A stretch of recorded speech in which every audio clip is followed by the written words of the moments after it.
Welcome ناظرین، آپ دیکھ رہے ہیں یوٹیوب چینل، میں ہوں حافظ کفایت۔ یہ نسخہ ہے خارش کے لیے، الرجی ہو، خارش ہو، چنبل، دھدر، اس طرح کی تمام جلد کی جو امراض ہیں ان کے لیے بے حد مفید اور مؤثر ہے۔ تو ناظرین، آپ نے 1 چمچ سرسوں کا تیل لے لینا ہے۔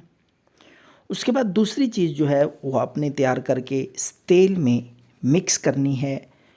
اس کا طریقہ میں آپ کو بتاتا ہوں کس طریقے سے آپ نے وہ اس تیل میں مکس کرنی ہے۔ تو تھوڑی سی آپ ایک ٹکڑا چھوٹا سا بڑے بیر کے برابر وہ پھٹکڑی لے لیں۔ سفید کلر کی ہوتی ہے، ہر پنسار سٹور سے آپ کو مل جائے گی، اکثر گھروں میں بھی یہ موجود ہوتی ہے۔ تو پھٹکڑی کا چھوٹا سا ٹکڑا لے کر توے پہ رکھیں، ہلکی آنچ پہ گرم کریں تاکہ بریاں ہو جائے، بالکل نرم ہو جائے گی یہ۔ تو جب یہ بریاں ہو جائے، نرم ہو جائے تو اتار کے آپ، یہ آٹے کی طرح ہو جائے گی بالکل باریک۔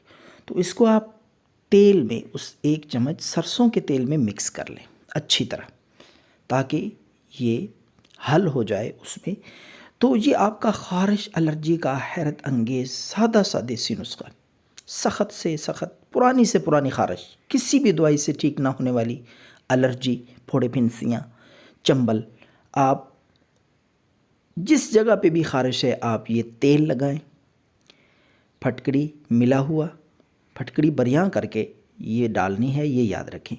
تو آپ رات کو لگا لیں، جہاں بھی خارش ہے، پرائیویٹ پارٹس پہ ہے، ٹانگوں پہ ہے، تو صبح اٹھ کے اچھے سے صابن کے ساتھ نہا کے اس کے بعد آپ خشک کر لیں جسم کو۔ 2-3 دفعہ ہی لگانے سے انشاءاللہ العزیز پرانی سے پرانی الرجی خارش ختم ہو جائے گی۔